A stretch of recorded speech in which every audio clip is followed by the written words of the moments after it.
झोपेतून खडबडून जागे झालेल्या ठाणे महापालिका प्रशासनाला पुन्हा एकदा झोप लागलीये. ठाण्यातल्या कचराळी तलावाची कशी कचराकुंडी झालीये ते झी मीडियानं दाखवलं.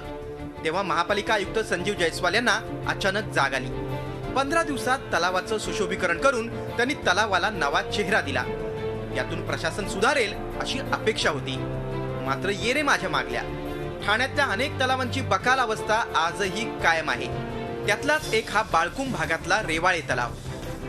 सगळीकडे कचरा आणि दुर्गंधी, उखडलेला रस्ता, काळं झालेलं पाणी, तलावात कचरा आणि घाणीचं साम्राज्य, अस्वच्छ परिसर, दारुड्यांचा वावर आणि निर्माल्य कलश नसल्यानं तलावातच कचरा टाकणारे लोक. हा तलाव आहे की घाण पाण्याचं डबकं तेच कळेनासं झालंय.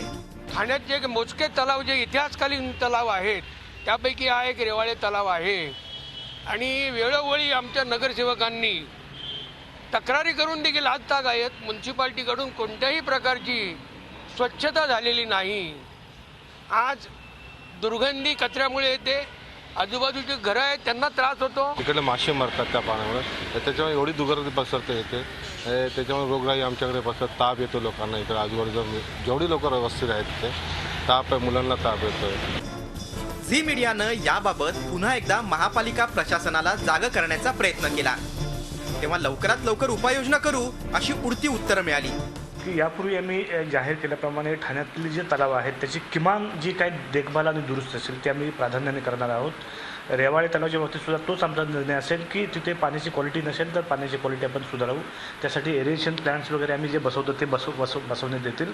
तसेच तिथे कचराचा जो प्रॉब्लेम आहे तर तिथे आपण सर्व ठिकाणी आपण निर्माल्य कलश बसवतो. तिथेही निर्माल्य कलश बसवण्याची कार्यवाही आता काही दिवसात होणार आहे, कारण त्याचं टेंडर अंतिम टप्प्यात आहे. महापालिका प्रशासनच गंभीर नसेल तर हे तलाव वाचणार तरी कसे? एका कचराळी तलावाला नवजीवन दिल्यावर महापालिका आयुक्तांचं काम संपलं का? ठाण्यातल्या बाकीच्या तलावांचं काय?